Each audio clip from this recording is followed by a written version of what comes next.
Baik, assalamualaikum warahmatullahi wabarakatuh. Waalaikumsalam warahmatullahi wabarakatuh. Baiklah, kita awali seperti biasa ya. Kita awali dengan baca basmalah.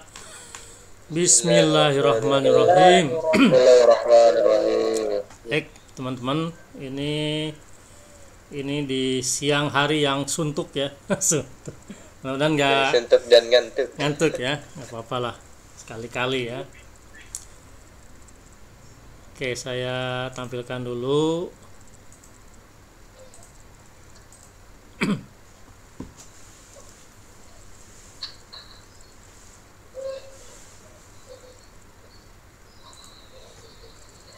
Baik, ini mata kuliahnya adalah keamanan sistem dan jaringan komputer ya. Jadi nanti tujuannya adalah bagaimana caranya mengamankan sistem di sini, dalam hal ini adalah server ya. Jadi bagaimana caranya mengamankan server dan jaringan komputer yang kita punya ya, tentunya dari serangan dari luar. Baik, ini tidak terlalu banyak SKS-nya, hanya 2 saja ya. Jadi ini istilahnya pendukung aja ya, dari kompetensi Linux dan jaringan. Kemudian jadwalnya Kamis jam 1 sampai setengah 3 ya. Kemudian kalau ada tugas nanti pengerjaannya di setengah 3 sampai jam setengah 5 kalau sesuai jadwal yang dirilis oleh RIK ya. Baik, jadi nanti di kuliah keamanan sistem dan jaringan komputer ini ya, nanti akan dipelajari pertama adalah dasar-dasar keamanan sistem dan jaringan ya.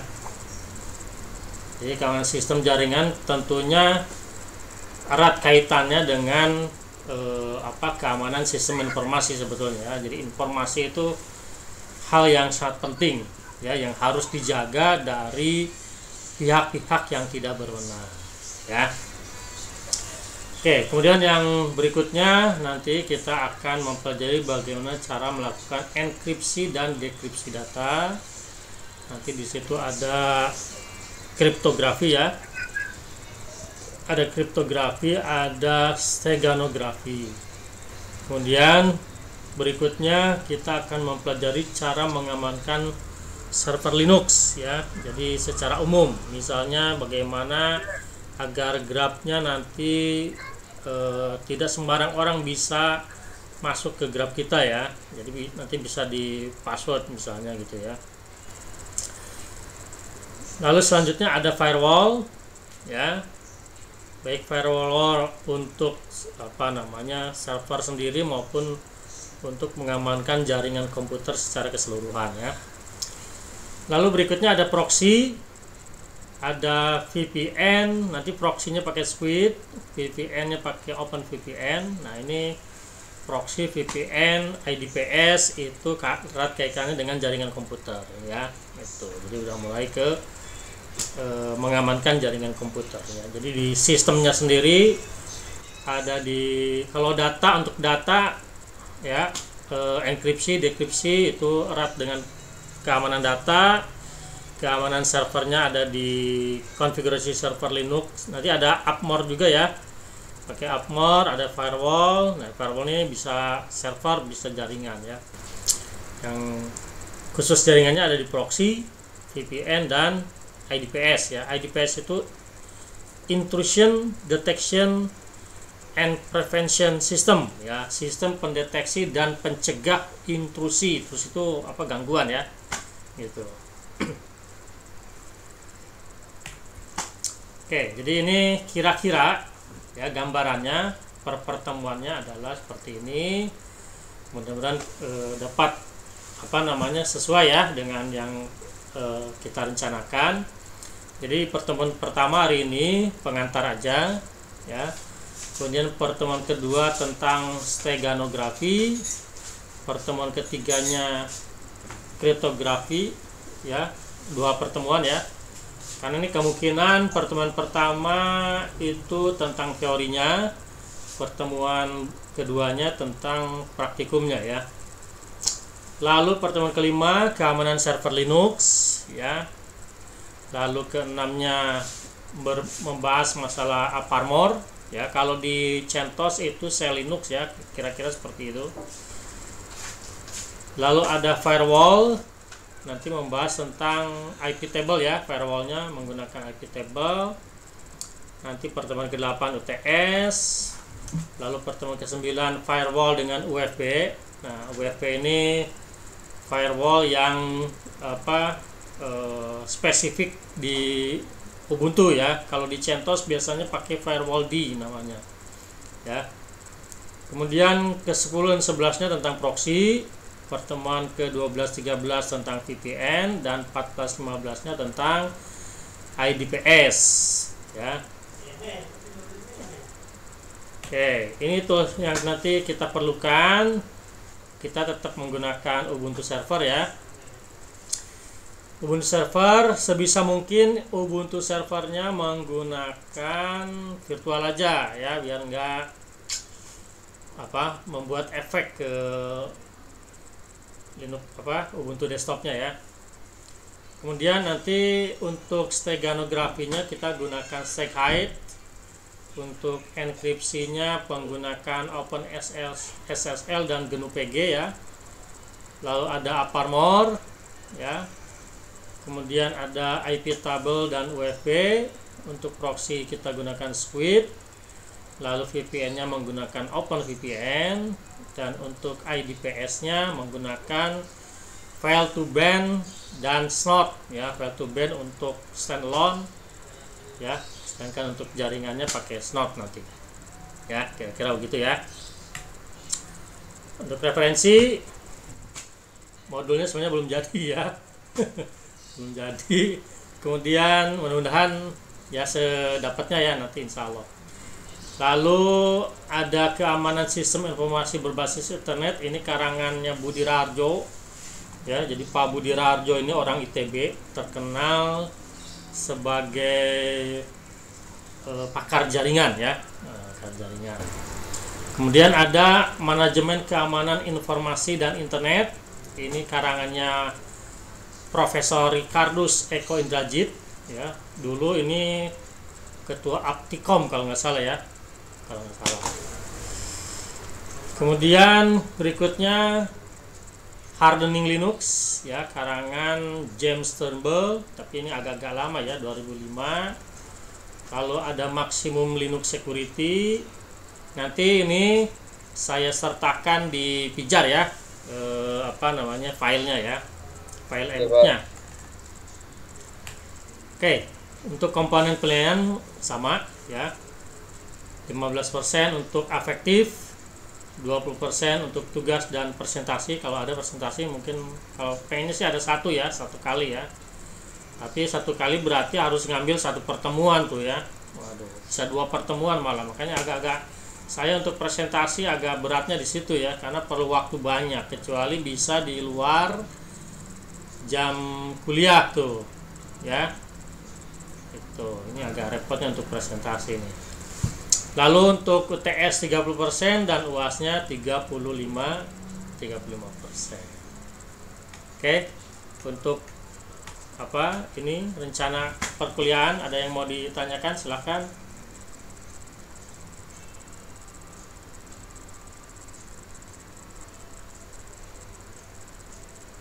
Tidak ada? Tidak ada sebenarnya Pak. Ya. Sudah ada. Tidak ada insya Allah Pak. Tidak ada mungkin Pak. Belum ada Pak.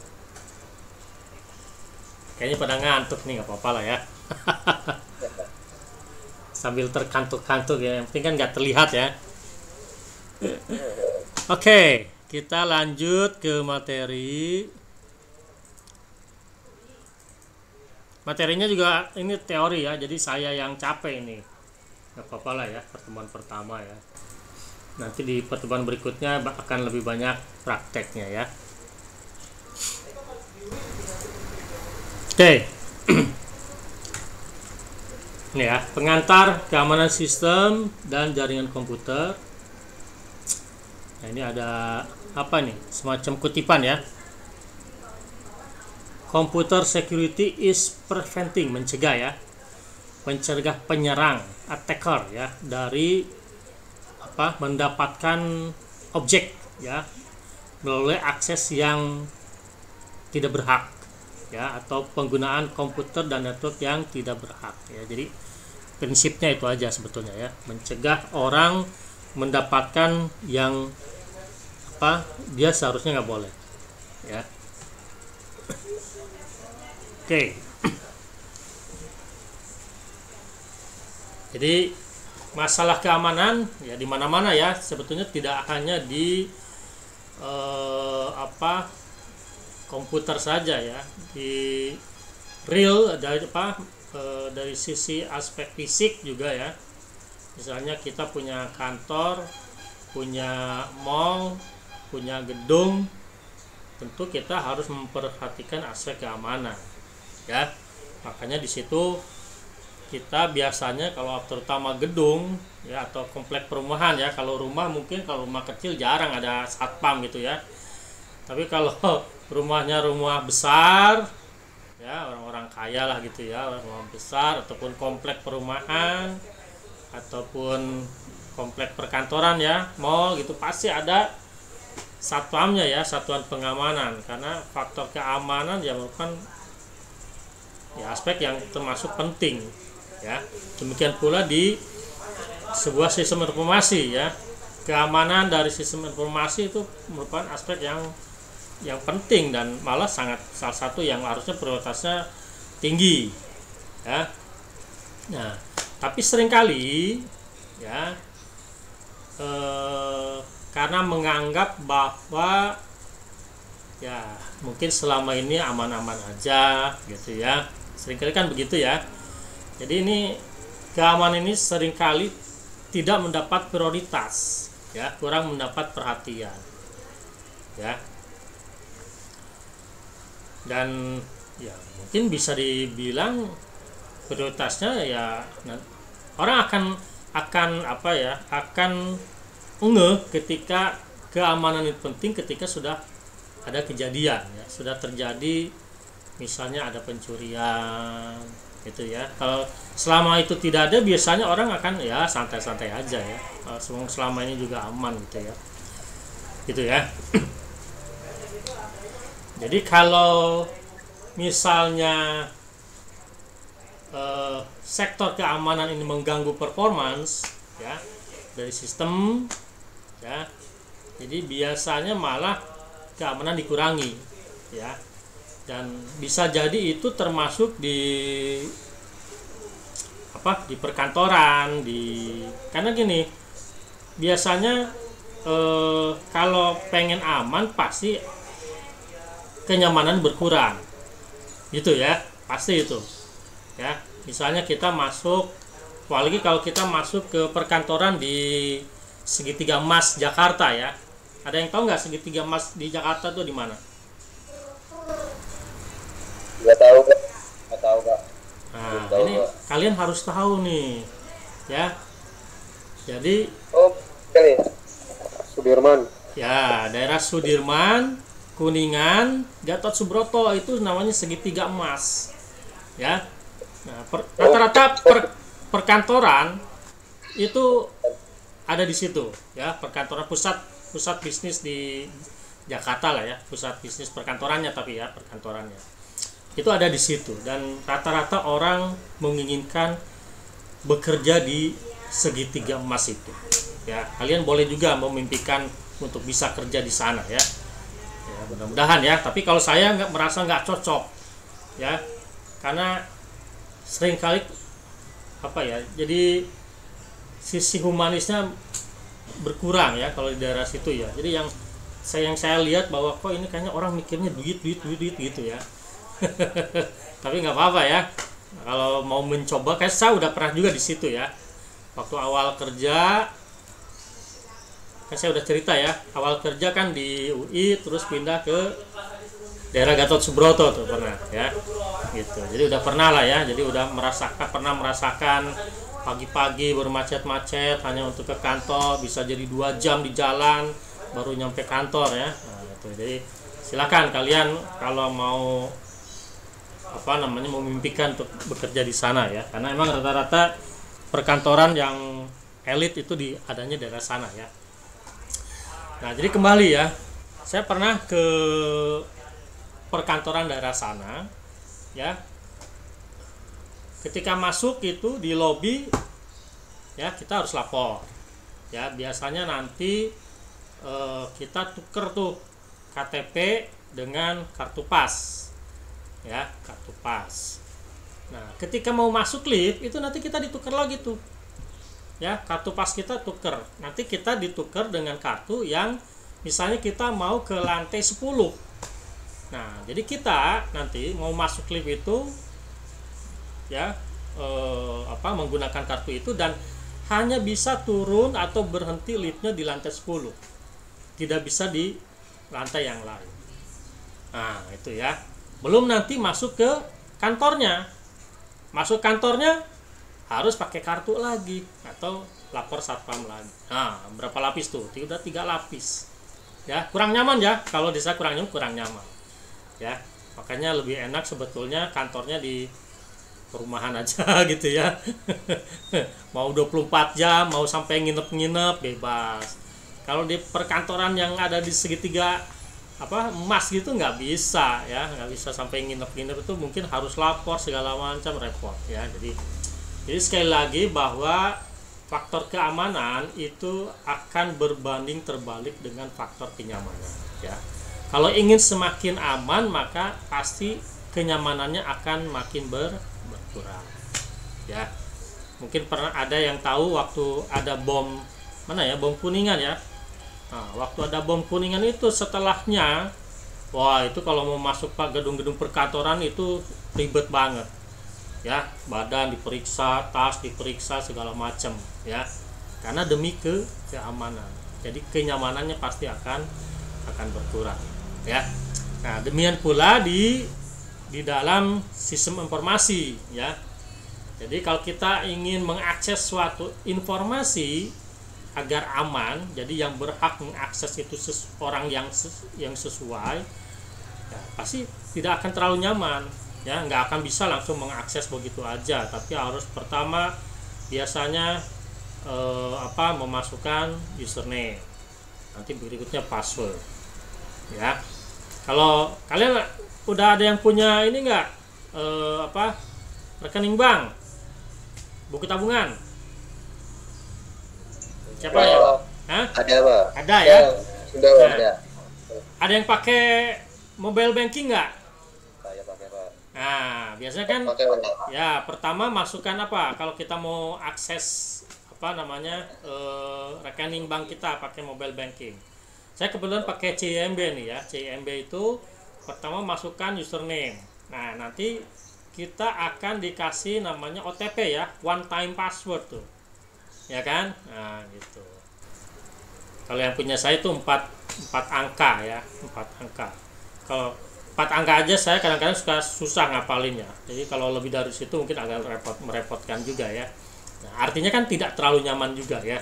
Meskipun memang itu harus kita lakukan demi keamanan ya, agar ya kalau nggak aman orang nggak akan mau nyimpen uang di bank ya kan. Nah, jadi ya kita tahu bahwa meskipun sudah sedemikian rupa ya keamanannya, tapi tetap saja masih ada faktor kebobolan ya. Kita pasti sering ya mendengar itu ya. Oke. Jadi yang paling penting lagi adalah memberikan kesadaran ke setiap orang bahwa faktor keamanan itu adalah faktor yang sangat penting ya, terutama di dalam sistem informasi ya. Oke, informasi ya saat ini sudah menjadi sebuah komoditi yang sangat penting ya, informasi atau data ya. Ya banyak sekarang orang berjualan informasi atau data ya. Contohnya aja yang sering kita temukan sehari-hari, misalnya kalau kita sering membeli pulsa ya, kalau ke counter gitu kan biasanya dicatat ya nomornya ya. Nah itu nomor itu bisa dijual juga itu ya, buat orang marketing ya, buat orang sales itu penting itu ya. Jadi emang harus hati-hati juga tuh ya, kan kita sering ya ada penawaran ke nomor kita ya, bahkan banyak juga yang penipuan ya. Nah itu harus hati-hati. Nah itu mereka dapat dari mana ya, mungkin salah satunya dari situ ya. Ketika kita beli pulsa, nomor kita dicatat, itu bisa jadi meskipun mereka nggak tahu siapa kita ya, tapi mereka tahu nomor gitu ya. Nah jadi memang zaman sekarang ini harus serba hati-hati ya. Jadi ada katanya yang mengatakan bahwa saat ini kita sudah berada di sebuah information based society ya, masyarakat yang berbasis informasi ya. Jadi ya contoh yang paling nyata adalah Google ya. Google itu sebetulnya dari mana dia bisa kaya itu ya, dari data ya. Orang yang pakai Android itu pasti punya akun Google itu ya. Coba berapa ratus juta ya di dunia yang pakai Android, dan Google tuh punya datanya ya, dan itu bisa dimanfaatkan banget gitu ya. Oke. Jadi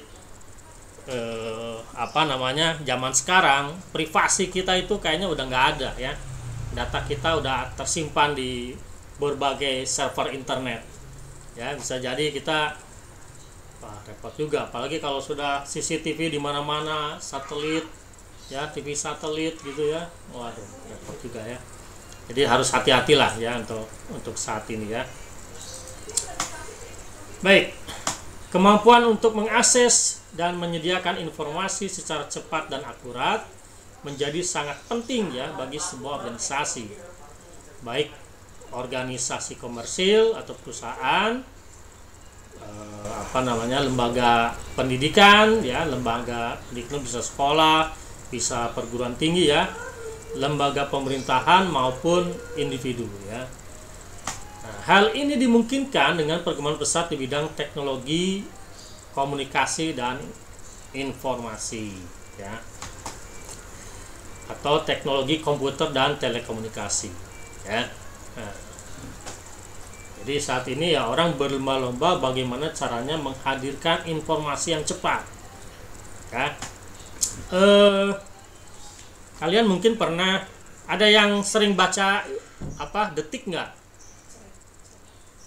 ya? Saya termasuk, saya mungkin di HP saya satu-satunya berita online yang ada itu Detik ya. Nah, Iya Pak, Detik. apa alasan teman-teman nih kok milihnya Detik?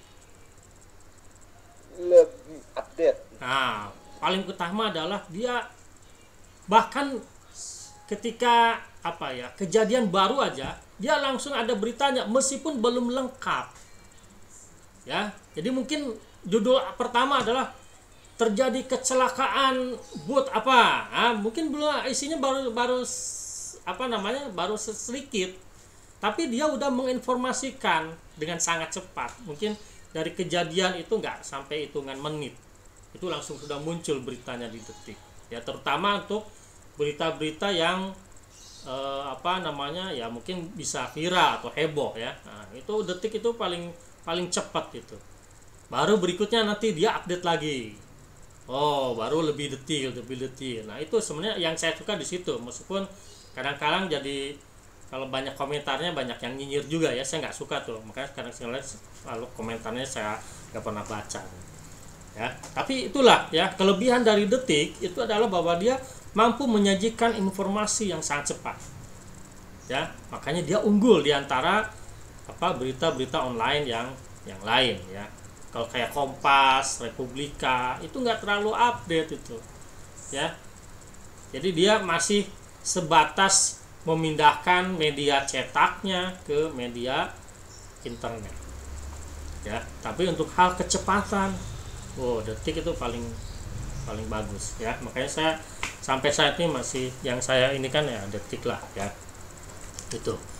Oke ya, jadi sekali lagi ya, jadi untuk kemampuan mengakses dan menyediakan informasi secara cepat dan ukuran. Nah, itu menjadi salah satu ukuran yang penting ya untuk saat ini. Baik, ini kembali ke sejarah dulu, masa lalu dulu ya. Jadi zaman dulu jumlah komputer kan masih terbatas ya, dan bisa jadi belum digunakan untuk menyimpan hal-hal yang sifatnya sensitif ya, data-data keuangan. Ini mungkin di awal-awal adanya komputer ya. Nah, belum disimpan tuh, masih mungkin masih berupa cetak ya, medianya masih media cetak. Gitu. Nah, penggunaan komputer untuk menyimpan informasi yang sifatnya classified atau classified itu yang sensitif lah ya, itu baru dilakukan sekitar tahun 50-an. Ya. Nah, sangat pentingnya nilai sebuah informasi menyebabkan seringkali informasi yang diinginkan hanya boleh diakses oleh orang-orang tertentu. Ya betul lah ya. Nggak mungkin semua informasi bisa diakses oleh publik ya. Terutama informasi yang sifatnya rahasia ya, informasi tentang rahasia perusahaan gitu ya, atau mungkin data-data karyawan, data-data keuangan ya, itu nggak boleh sembarang orang bisa akses ya kan. Nah, jadi harus difilter ya. Jatuhnya informasi ke tangan pihak lain, misalnya pihak lawan bisnis, dapat menimbulkan kerugian bagi pemilik informasinya.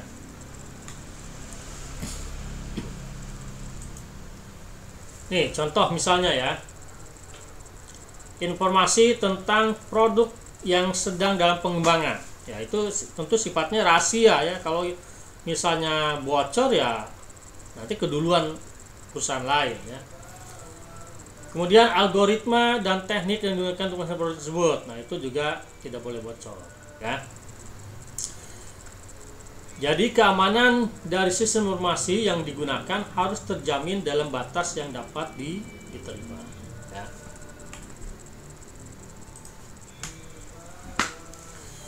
Jaringan komputer seperti LAN dan internet memungkinkan untuk menyediakan informasi secara cepat ya. Inilah salah satu alasan perusahaan atau organisasi mulai berbondong-bondong membuat LAN untuk sistem informasinya dan menghubungkannya ke internet ya, itu.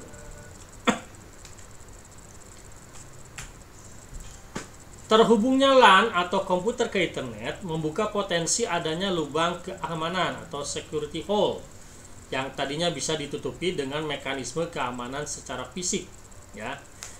Dan ini sesuai dengan pendapat bahwa tadi ya yang saya katakan, bahwa kemudahan atau kenyamanan mengakses informasi akan berbanding terbalik dengan tingkat keamanan sistem informasi itu sendiri ya, berbanding terbalik. Semakin tinggi tingkat keamanan, semakin sulit atau tidak nyaman untuk mengakses informasi ya. Nah, jadi ya, kalau kita pengen aman ya, seperti juga fisik kita sendiri, caranya adalah apa? Ya, kalau komputer ya jangan, harus standalone, jangan terhubung ke jaringan, apalagi ke internet ya. Itu kalau pengen aman. Tapi di zaman sekarang mana ada komputer yang tidak terhubung ke jaringan ya, udah nggak ada zaman sekarang ya. Demikian pula kita nih, kalau pengen aman ya kita jangan keluar rumah, diem aja di rumah, itu aman ya. Kalau udah keluar rumah kan pasti kita ketemu orang yang tidak dikenal, bisa terjadi pembegalan ya, kecopetan gitu ya. Nah, demikian pula sama di sistem informasi juga begitu. Kalau komputer kita ingin aman ya jangan terhubung ke jaringan ya. Jangan juga dipakai oleh banyak orang, pakai aja buat sendiri. Tapi kan zaman sekarang nggak ada yang seperti itu ya, zamannya udah nggak begitu ya. Oke. Arti keamanan sistem informasi menurut SNI ya, itu ada ISO-nya. Keamanan sistem informasi merupakan penjagaan terhadap, pertama adalah kerahasiaan atau confidentiality. integritas, integrity, dan ketersediaan atau availability dari informasi, ya biasa dikenal dengan singkatan CIA, ya. Nah, jadi tiga aspek yang perlu diperhatikan dalam keamanan informasi. Ada confidentiality, kerahasiaan, integritas, dan ketersediaan atau availability, ya. Oke. Nah, ini penjabarannya. Confidentiality, ya, atau kerahasiaan, memastikan atau menjaga bahwa informasi hanya dapat diakses oleh mereka yang berhak atau memiliki wewenang untuk memperolehnya, ya, itu. Jadi misalnya data keuangan, ya nggak boleh, bahkan di dalam suatu perusahaan juga nggak boleh setiap karyawan bisa mengakses data keuangan, kan, gitu ya. Jadi hanya misalnya ya mungkin orang keuangan, mungkin orang keuangan juga tidak semua, bisa jadi hanya manajernya saja, lalu direktur keuangan, kemudian direktur perusahaannya, gitu ya. Nah, jadi harus ada filter, ya, pembatasan terhadap suatu informasi. Kemudian berikutnya adalah integritas, ya, melindungi akurasi dan kelengkapan informasi melalui sejumlah metodologi pengolahan yang efektif, ya. Jadi integritas itu adalah keutuhan informasi, ya. Jangan sampai ketika kita, ya, katakanlah kita misalnya mendownload suatu file, ternyata filenya sudah disusupi oleh virus, ya. Jadi integritasnya udah rusak tuh, ya, udah nggak utuh lagi, ya. Nah, jangan sampai seperti itu juga. Kemudian yang berikutnya adalah ketersediaan, memastikan bahwa informasi terkait dapat diakses oleh mereka yang berwenang. Jadi ketika kita mau mengakses, misalnya nih, ya, kita mau akses situs lah, ya, yang paling mudah, situs petik nih, ya harus bisa diakses. Jangan sampai ketika mau mengakses sedang down atau sedang terkena dihack. Nah, ya, jadi itu faktor ketersediaannya udah hilang, ya. Nah, gitu ya. Jadi ketika orang mau mengakses suatu informasi, ya informasi itu harus bisa diakses, artinya ketersediaannya ada, ya. Itu CIA.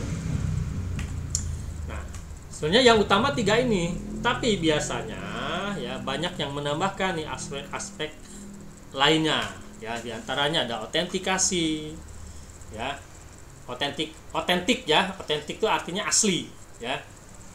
Jadi bahwa informasi yang kita dapatkan itu betul-betul asli, belum kena istilahnya, ya, sudah disusupi lah, ya. Jadi file yang kita dapatkan itu betul-betul asli seperti yang disediakan oleh si penyedia informasi, ya. Jangan sampai si filenya kalau kita masih ingat nggak, kalau kita download dari situs-situs nggak jelas, ya, biasanya itu udah banyak virusnya tuh, betul nggak, ya.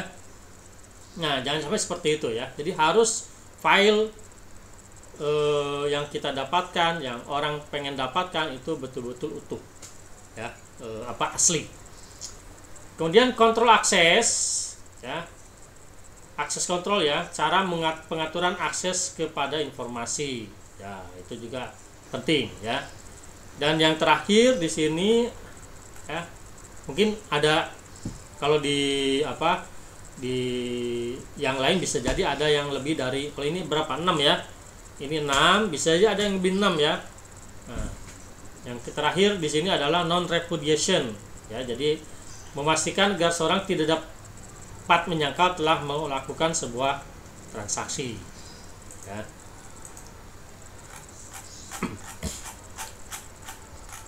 Oke, untuk sampai di sini ada yang mau ditanyakan dulu?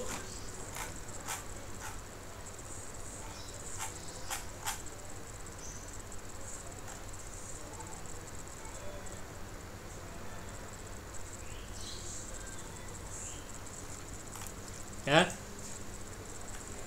Nanti ini detailnya bisa dilihat di bukunya Pak Budi Raharjo, ya. Ini saya ambil dari Pak Budi Raharjo nih.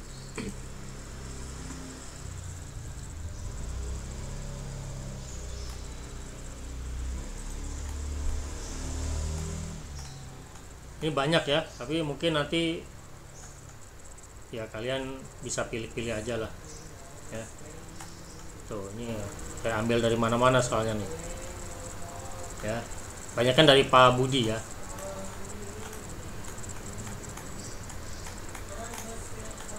Oh, ada 50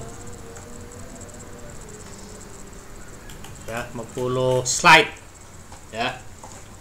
Oke, lanjut dulu ya. Oke, keamanan dan manajemen perusahaan ya. Seringkali sulit untuk membujuk manajemen di suatu perusahaan atau pemilik sistem informasi untuk melakukan investasi di bidang keamanan. Ya, karena image-nya tadi ya, bahwa keamanan itu bukan faktor yang penting ya, gitu.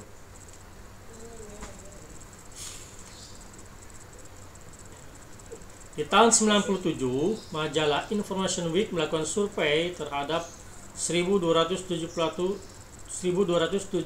sistem atau network manager di Amerika Serikat. Ya. Hanya 22% yang menganggap bahwa keamanan sistem informasi sebagai komponen yang sangat penting. Ya. Mereka lebih mementingkan reducing cost, mengurangi biaya, dan meningkatkan kompetitif ya. Meskipun perbaikan sistem informasi setelah dirusak justru dapat menelan biaya yang lebih banyak. Jadi ketika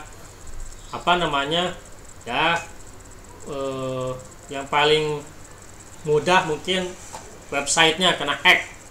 Nah, itu kan perlu waktu juga dan tenaga. Ya. Padahal kalau sebelumnya faktor keamanannya diperhatikan mungkin nggak akan keluar biaya tambahan, sebenarnya begitu ya. Oke, ini ada buat juga kutipan dari Pak Budi Rarjo nih. Ya, keamanan itu tidak dapat muncul demikian saja. Dia harus direncanakan. Jika kita membangun sebuah rumah, ya ini dianalogikan ya dengan membangun sebuah rumah. Jadi ketika kita membangun sebuah rumah, maka ya kita harus merencanakan bahwa pintu rumah kita harus dilengkapi dengan kunci. Ya. Jika kita lupa ya memasukkan kunci pintu pada budget perencanaan rumah, maka kita akan dikagetkan bahwa ternyata harus keluar dana yang banyak untuk menjaga keamanan. Gitu ya. Jadi tadi misalnya kalau pintunya nggak ada kuncinya, gimana caranya biar tetap aman? Berarti kita harus menyewa satpam. Dan ternyata menyewa satpam bisa jadi biayanya lebih besar dibanding kalau kita membuat kunci pintu. Nah, kira-kira ini analoginya begitu. Ya. Jadi ketika kita membangun suatu sistem informasi, ya kita dari awal harus rencanakan ini bagaimana sistem keamanannya. Jangan sampai nanti ya ketika sudah kejadian bahwa informasinya bocor kemana-mana, ternyata biaya untuk memperbaiki sistem informasinya menjadi lebih besar. Gitu ya. Kira-kira begitu.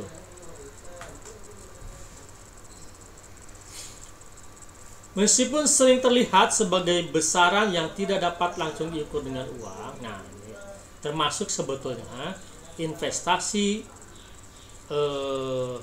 teknologi komputer, teknologi informasi. Jadi teknologi informasi dan sistem informasi itu termasuk yang intangible, agak sulit diukur dengan uang, ya, gitu ya.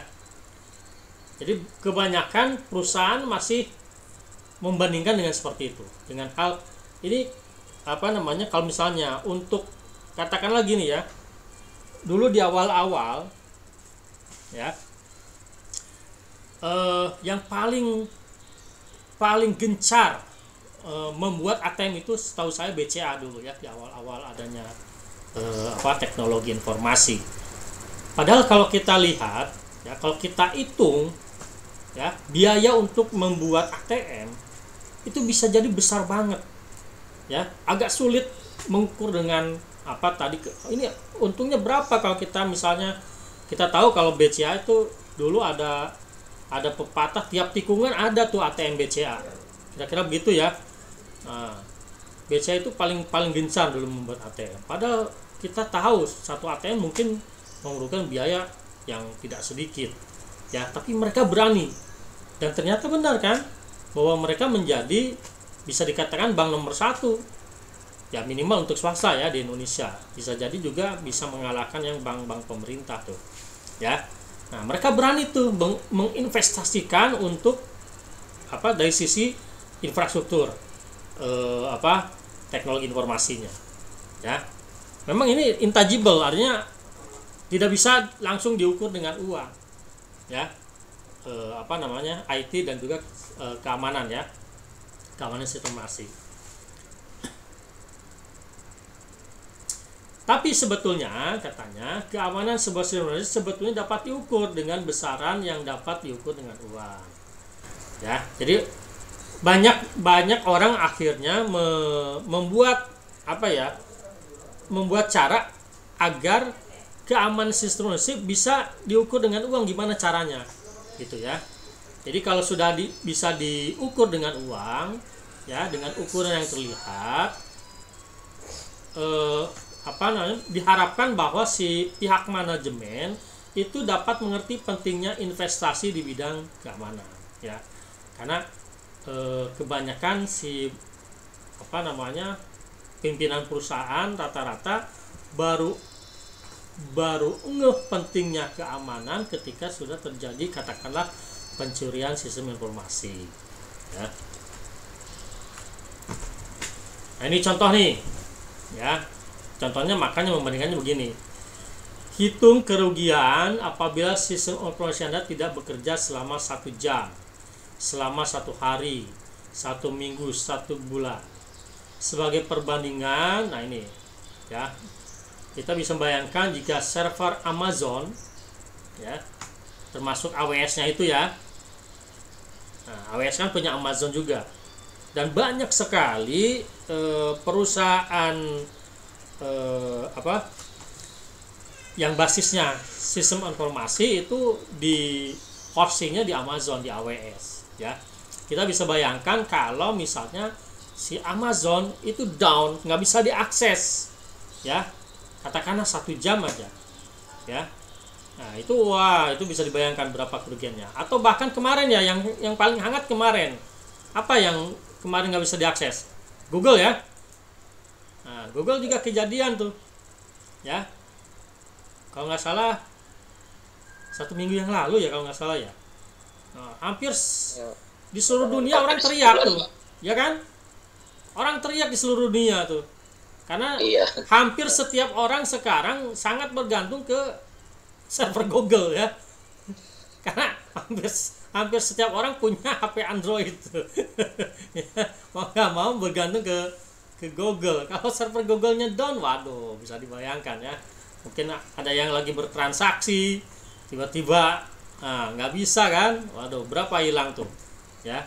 Kemarin aja berapa lama ya kemarin, ya, downnya itu lumayan juga tuh, agak lama juga, ya, gitu, ya. Jadi jangankan satu minggu, ya, down 1 jam aja kayaknya orang, waduh, udah ruginya berapa, nggak kehitung tuh, ya.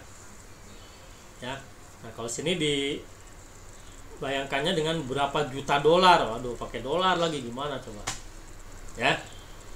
Jadi kita, ya, membandingkannya ke situ, ya. Jadi nggak bisa gitu mengukur langsung, nggak bisa. Gimana caranya? Nah tinggal kita ngitung, ini kalau misalnya server kita down, nggak bisa diakses, orang nggak bisa bertransaksi, terutama misalnya perbankan, ya, berapa kerugian yang kita dapatkan. Nah sehingga kita bisa ngitungnya, membandingkannya ke situ, ya. Kemudian hitung kerugian apabila ada kesalahan informasi pada sistem informasi kita, ya. Misalnya ada website mengumumkan harga sebuah barang. Nah ini contoh, ya. Ya, salah. Kalau kalian ada yang punya toko di Tokopedia, ya, itu jangan sampai salah nempelin harga itu, ya. Fatal itu, nanti kita rugi, ya. Gitu, ya. Misalnya website mengumumkan harga sebuah barang yang berbeda dengan harga yang ada di toko. Waduh, repot, ya. Oke. Berikutnya lagi, hitung kerugian apabila ada data yang hilang. Misalnya, berapa kerugian yang diderita apabila daftar pelanggan dan invoice hilang dari sistem Anda, ya. Nah, itu. Jadi kita membandingkannya dengan hal-hal yang seperti ini, ya. Sehingga si pimpinan perusahaan akan ngeh gitu bahwa wah, ternyata keamanan dari sebuah sistem informasi itu sangat penting sekali, ya. Sebetulnya kita aja sendiri itu masih belum aware ya terhadap pentingnya data kita. Coba saya tanya nih sama teman-teman, termasuk saya juga sebenarnya masih kurang ini, ya. Berapa banyak teman-teman yang secara rutin membackup data, baik yang ada di komputer maupun di HP? Coba. Saya aja laptop nih belum ada punya backupnya nih sebetulnya, ya. Jadi kalau laptop saya tiba-tiba harddisknya crash, waduh, data habis semua itu. Nah, ini juga memang karena biasanya kalau belum kejadian belum aware, ya, belum belum peduli, ya. Nah, teman-teman juga pasti begitu nih, ya. Jadi backup itu termasuk salah satu dari keamanan sistem informasi, ya. Itu melakukan backup data, ya. Jangan cuman yang firewall dan sebagainya, tidak, ya. Backup data itu salah satu dari faktor keamanan sistem informasi, ya. Jangan salah, ya. Oke. Apakah nama baik perusahaan Anda merupakan sebuah hal yang harus dilindungi? Nah, bayangkan bila sebuah bank terkenal dengan rentannya pengamanan data-datanya bolak-balik terjadi security incident, ya. Tentunya banyak nasabah yang pindah ke bank lain karena takut akan keamanan uangnya. Nah, itu, ya. Nah, terutama ya yang contohnya bank, ya, karena itu masalahnya duit itu, ya. Duit kita kalau tiba-tiba uang di tabungan tadinya 10 juta tiba-tiba tinggal sisa 1 juta, waduh, mana katanya itu 9 juta lagi, padahal kita susah payah untuk mendapatkan 9 juta itu, ya. Pasti kita akan lari, ya, ke bank yang lain yang lebih aman, ya. Oke, nah ini contoh-contoh kasus, ini udah lama banget, ya. Ini dulu juga terjadinya di awal-awal adanya internet banking, ya. BCA kan pelopornya juga, ya, internet banking. Orang masih awam, ya kan, masih belum terlalu paham gitu, ya. Tiba-tiba ada orang bikin situs palsu, ya. Namanya apa? Pokoknya ada klik BCA-nya, ya, kira-kira gitu, ya. Jadi orang nggak ngeh, ya. Dikiranya oh ya ini, ya. Nah, ini. Jadi yang aslinya ini klikbca.com, kemudian ada yang buat ada Kilk. Jadi dia akan memanfaatkan typo, ya. Orangnya salah ngetik, tiba-tiba masuk ke situs yang di situ situsnya mirip tampilannya dengan BCA, ya. Kemudian dia nanti akan memasukkan username password. Nah, username passwordnya nanti akan disimpan, disadap tuh oleh si yang punya situs, ya. Makanya hati-hati ini. Ya, jadi ini kira-kira situs palsunya nih, ada www.klikbca tapi nggak pakai titik, ya. Jadi ini nama domainnya adalah www.klikbca. Nah, pinter banget kan, ya. Jadi harus hati-hati nih. Ada juga yang klikbca, ada slick, nah, ya, BCA, ada klik tapi pakai kliknya gini, ya, ada C-nya nih, ada klik BAC tuh, ya. Dia aja cuma modal langganan domain ini, ya. Tinggal sewa domain yang nama domainnya mirip dengan klik BCA. Wah, ini pinter banget nih orang, ya. Nih, tapi dulu, ya, mungkin sekarang udah banyak yang jadi mereka akan hati-hati tuh. Kemudian ini ada kejadian lagi apa ini? Ya. Jadi serangan terhadap dua bandara, ya, di Jepang nih. Ya, bayangkan kalau sistem informasi bandara diserang, ya bisa mengacaukan penerbangan nanti, ya.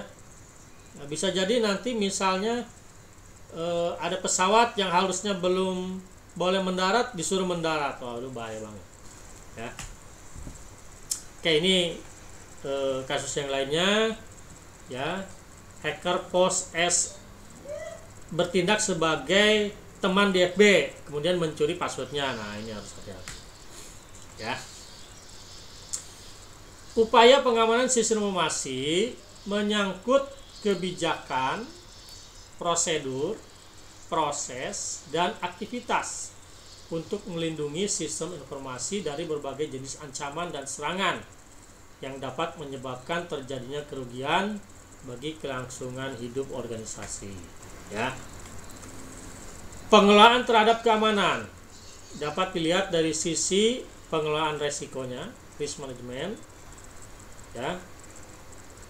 Kemudian ada 3 komponen yang memberikan kontribusi kepada risk atau risiko ya, yaitu aset, vulnerability, dan threat.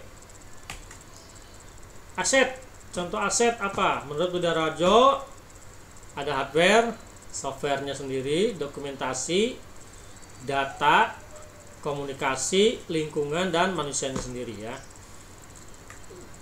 brandware-nya ya.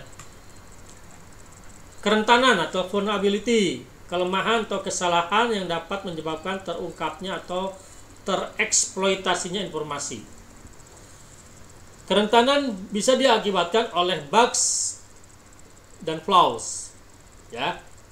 Bugs itu ketidakamanan dalam pembuatan pengembangan kode program. Jadi bugs itu lebih ke coding ya, ke codingnya. Jadi ada programmer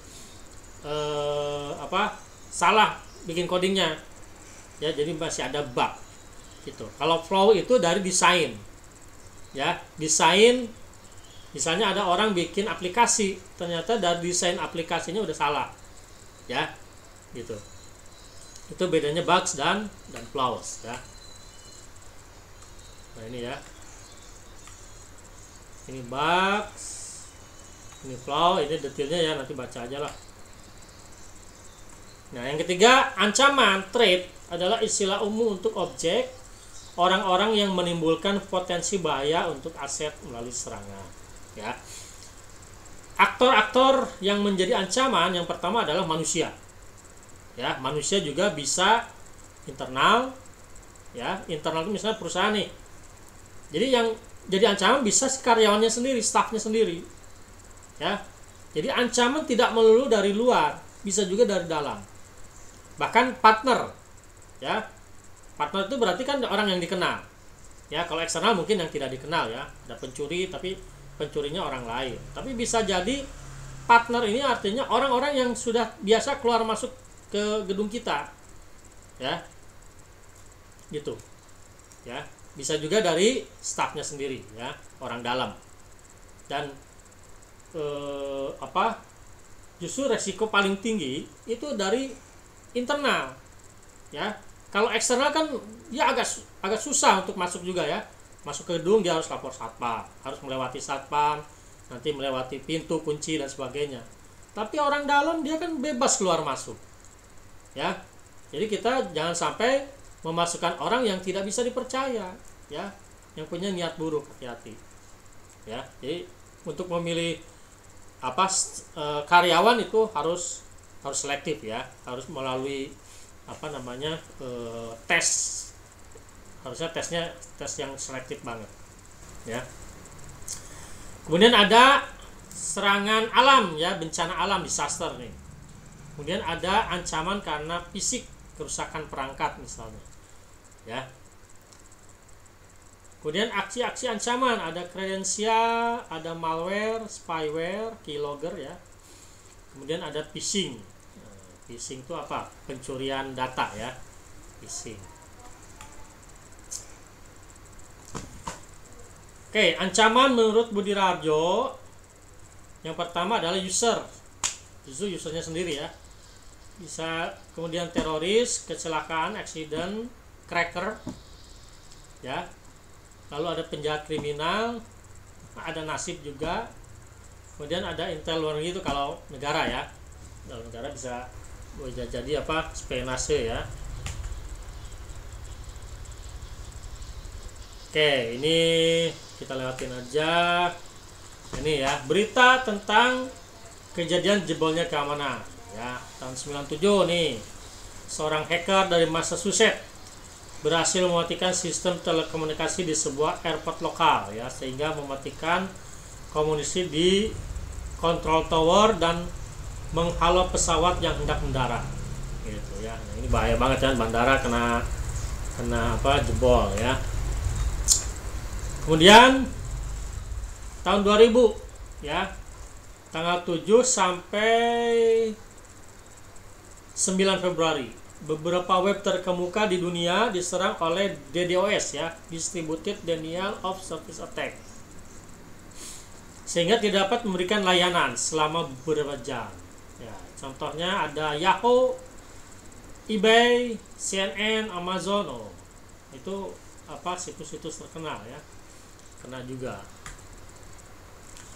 Kemudian 2001, peneliti di UC ya dan di University of Maryland berhasil menyadap data-data yang berada pada jaringan wireless yang mulai marak digunakan oleh perusahaan-perusahaan.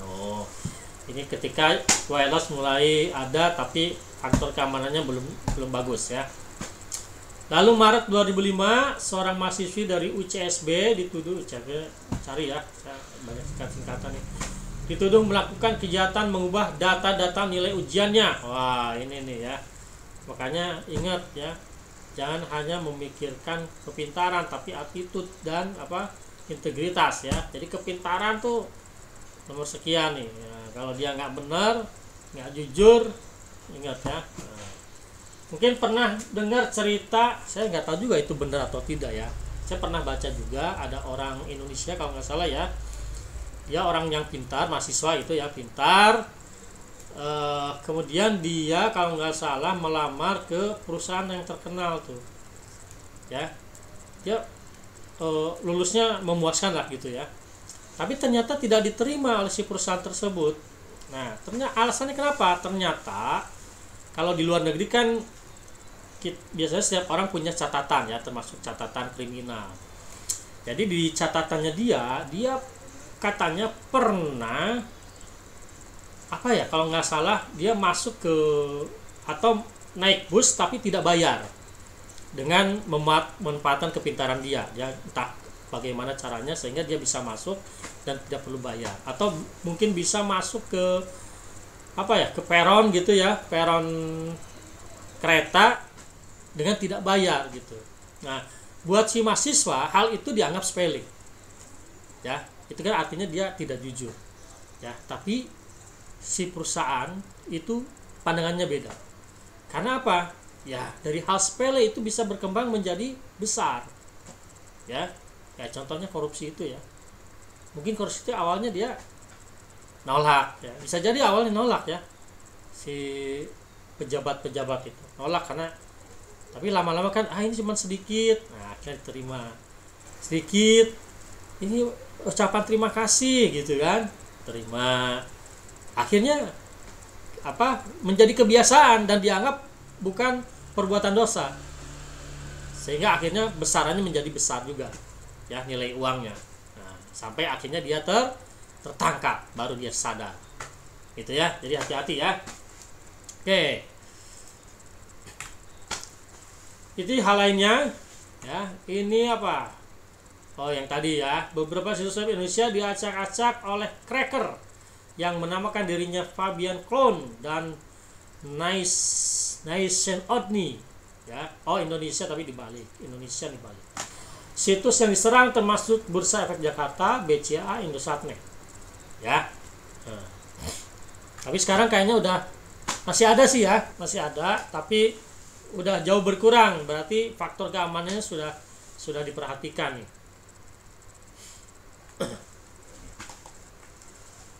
Yang lainnya, seorang cracker Indonesia yang dikenal dengan nama Aceh tertangkap di Singapura ketika mencoba menjebol sebuah perusahaan di Singapura. Lalu tahun 2000, setelah berhasil membobol Bank Lipo, kembali Fabian Clone beraksi dengan menjebol web milik Bank Bali. Waduh, ini parah ya. Nah, ini ya 2001. Ini yang klik BCA ya. Hack PCA nih.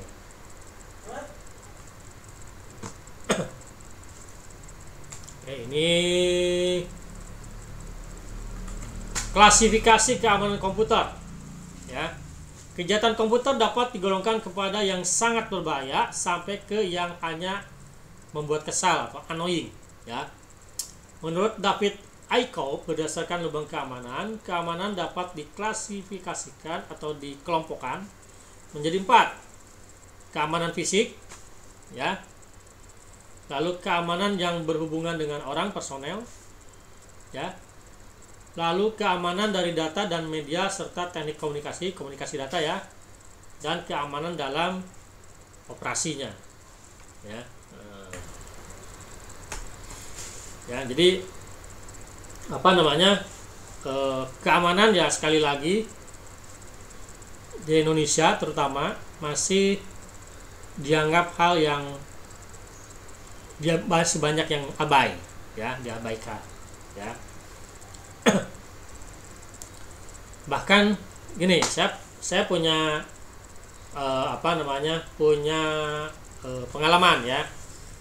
Waktu saya masih bekerja di Nurul Fikri, saya itu diamanahkan untuk mengajar di Mabes TNI, ya, di Cilangkap, ya. Nah, kita tahu kan namanya TNI militer, ya, harusnya seram, ya, harusnya keamanannya ketat, ya. Nah, awalnya saya juga agak males, ya, karena saya tahu nih kalau berhubungan dengan militer pasti agak ribet nih, ya. Tapi, ya, setelah beberapa kali, karena saya kalau nggak salah itu 3 atau 4 tahun, ya, setiap tahun tuh ada mengajar di sana. Nah, setelah tahu ternyata nggak terlalu seram juga, dan keamanannya sebetulnya pengamanannya tidak terlalu ketat, ya. Nah, contoh misalnya gini, ya. Nah, untuk masuk ke Mabes TNI itu kan ada gerbang, ya. Biasanya kita harus buka jaket, buka helm, kemudian lapor tuh, biasanya gitu, ya. Ini ada yang anak kolong nggak ini? Nggak ada, ya? Oke, nggak ada, ya. Nah, jadi lapor dulu, ya. Kalau yang pas awal saya ngajar sih, karena saya nggak punya kartu pas, ya saya lapor biasa, lapor. Nah, setelah ngajar, kemudian sama si yang punya, kan namanya Pusinfolata, ya, jadi pusat pelatihannya itu, lalu saya dikasih kartu, ya, kasih kartu. Jadi kalau udah pakai kartu, asal dipasang di baju gitu, udah nggak perlu lapor, jadi tinggal lewat aja, yang penting senyum kan gitu. Kalau di militer tuh jangan cuek-cuek. Kalau cuek nanti malah diberhentiin, ya, disuruh push up nanti. Yang penting senyum gitu, harus ramah gitu, ya. Nah, gitu.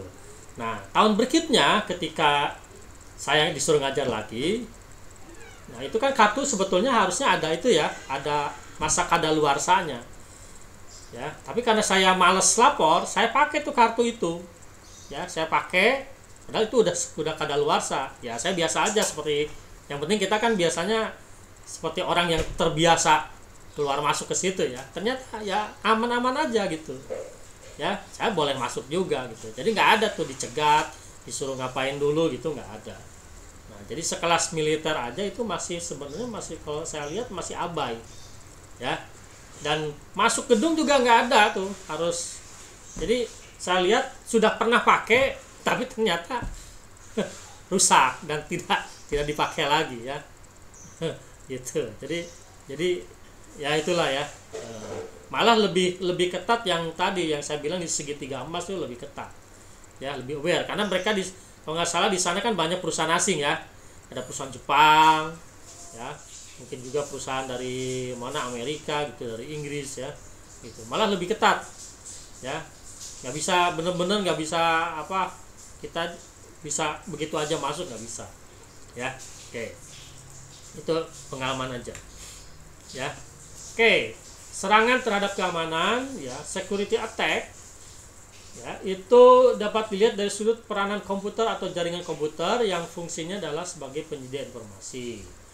Nah, menurut Saling, Ya, ada beberapa kemungkinan serangan. Ada yang disebut dengan interruption. Ya, interupsi. Ini ada penjelasannya nggak? Oh, nggak ada ya. Nah, ini kalau nggak salah ada di Budi Raharjo nih ya. Nanti e-booknya saya kasih ya. Interruption itu perangkat sistem menjadi rusak atau tidak tersedia. Ya, interupsi ya. Serangan ditujukan kepada ketersediaan. Jadi availability-nya yang diserang ya. Jadi sehingga ketika orang mau akses ternyata down misalnya, berarti kan tidak tersedia ya akses ke informasinya. Contoh serangannya adalah tadi di DOS atau DDoS ya. Denial of Service Attack namanya. Ya. Oke, kemudian yang kedua adalah interception.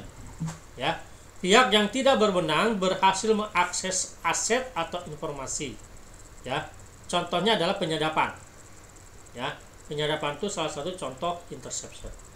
Ya, kemudian ada modification. Ya, pihak yang tidak berwenang tidak saja berhasil mengakses, tapi dapat juga mengubah asetnya. Ya, isinya diubah-ubah, diacak-acak. Ya, contoh paling gampang yaitu ya. Ngehack website kemudian isinya diubah sama dia. Nah, itu modifikasi ya. Lalu yang terakhir adalah fabrication ya. Pihak yang tidak berwenang menyisipkan objek palsu ke dalam sistem ya. Contohnya apa? Memasukkan pesan palsu seperti email palsu ke dalam jaringan komputer. Nah, ini ya contoh-contoh serangan.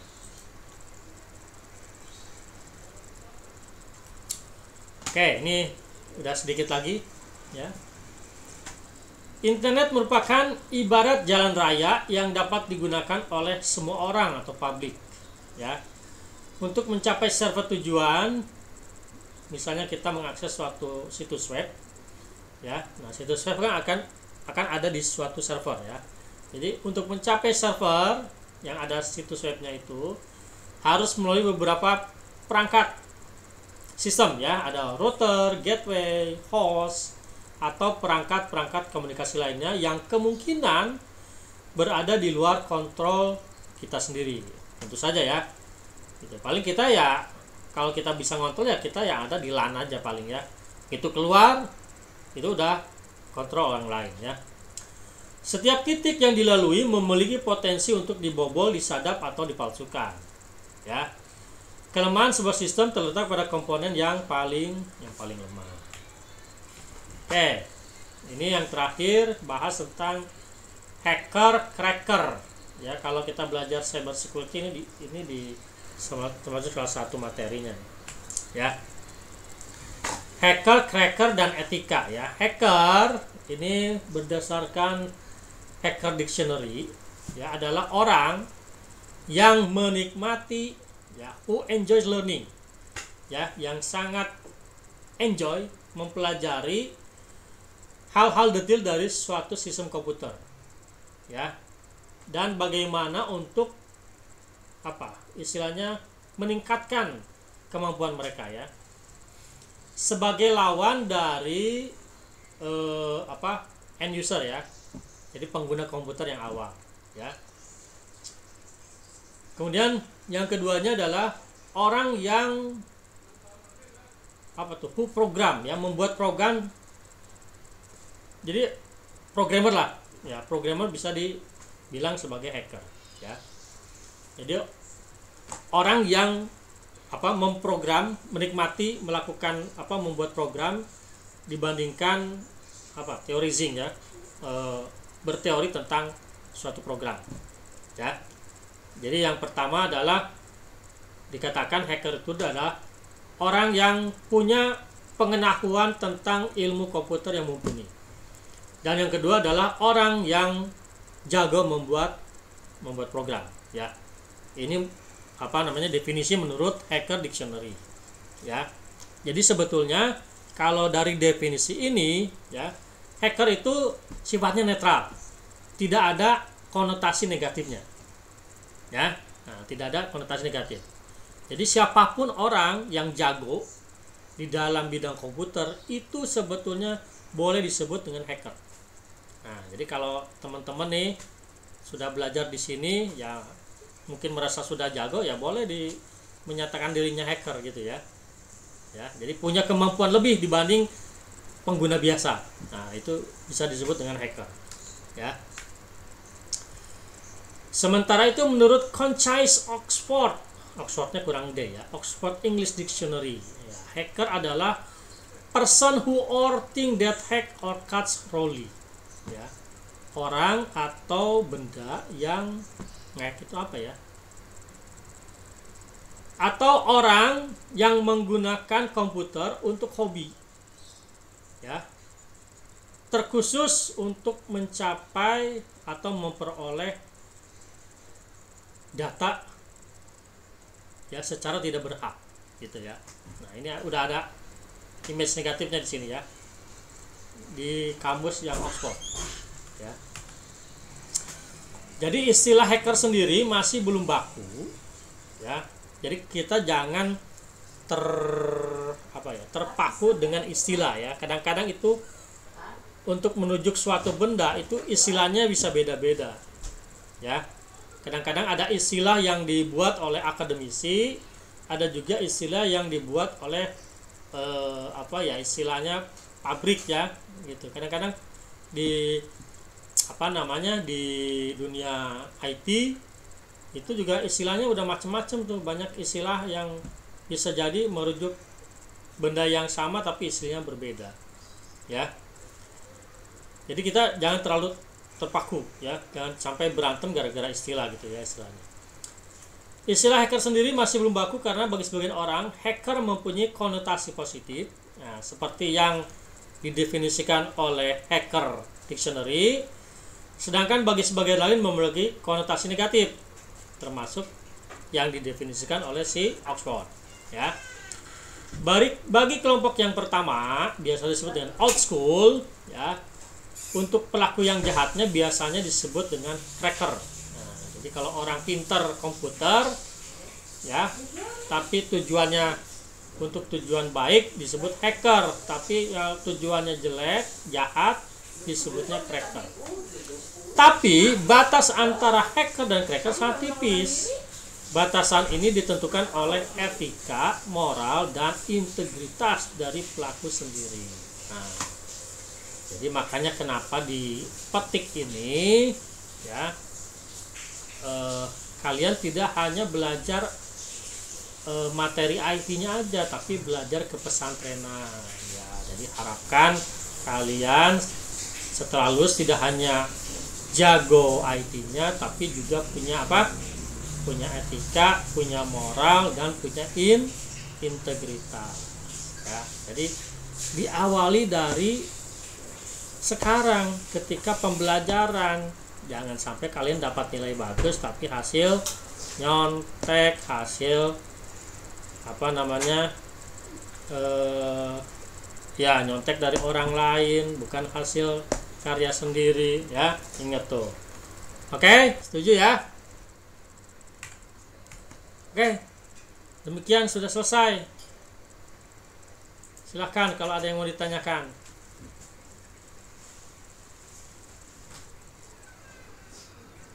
Udah tidur nih? Waduh, repot nih siang. Betul, ada. Kalau masih lemes saja, kita kan hari Kamis, Pak. Oh iya. Sama saya juga nih. Ya, oke, silakan kalau ada yang tanyakan. Ya. Nah, nanti kalian nih kalau kalian istilahnya lebih tertarik ke masalah security, ya, nanti bisa fokus di cyber security boleh. Nanti cyber security itu ada sertifikasinya, tapi memang mahal ya, bisa belasan juta tuh ya. Nah, dulu kalau waktu di NF ada namanya Pak Henry Sabtono nih. Nah, itu termasuk ahli di bidang cyber security dan sudah punya sertifikasinya juga ya, sudah dibiayai ya untuk melakukan sertifikasi ya. Kalau saya belum nyampe ke situ ya. Oke, silakan ya. Jadi di IT ini istilahnya bidang yang sangat luas, ya. Ya bisa saja kalian nggak tertarik, mungkin bisa jadi saya jaringannya nggak terlalu tertarik, ya mungkin bisa jadi di apa namanya, di desain grafisnya, ya kan luas ya. Mungkin tadi di keamanan sistemnya, keamanan jaringannya gitu, ya. Ada yang di infrastrukturnya, di sistem Linuxnya, di programming juga banyak bahasanya ya. Ada yang orang programmer tapi hanya menguasai satu bahasa pemrograman, ada, tapi ada juga yang bisa banyak, ya. Nah, jadi silakan ya, ini apa namanya, bidang yang sangat luas ya, dan IT ini bisa masuk kemana aja ya. Tidak ada bidang lain yang tidak dimasuki oleh IT ya. Semua pasti apa namanya, ada IT-nya, basisnya IT ya. Pasar juga sekarang pakai IT ya, benar nggak? Mungkin belum ya, kalau pasar di kita belum ya, tapi kalau di luar negeri udah, IT-nya udah ada ya. Contoh Indomaret ya, nah itu. Tapi kalau pasar tradisional mungkin belum ya. Nah itu mungkin tantangan tuh, gimana tuh pasar tradisional tuh biar nggak kumuh lagi ya kan. Nah, lalu ditambahkan juga teknologi informasinya. Nah, gitu gimana caranya. Oke, silahkan teman-teman. Kalau nggak ada ya kita sudahi aja, kita lanjutkan tidurnya, betul nggak?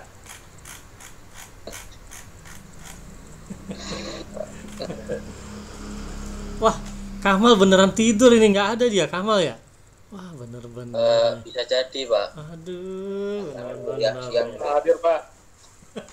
Sama ke rumah bapaknya. Oh gitu.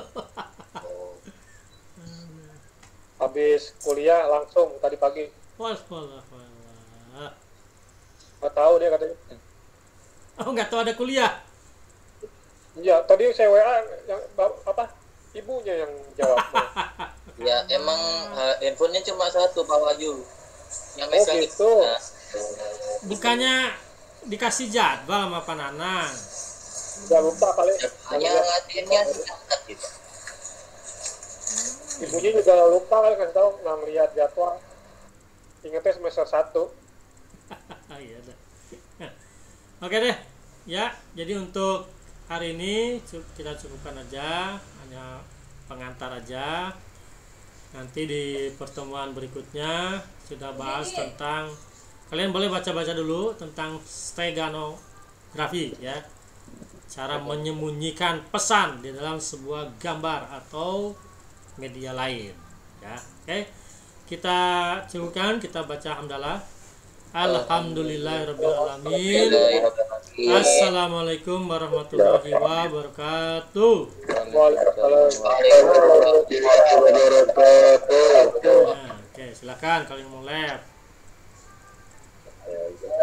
Oh, ya, sama-sama.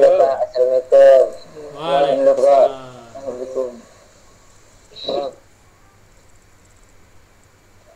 Assalamualaikum. Waalaikumsalam. Assalamualaikum. Waalaikumsalam.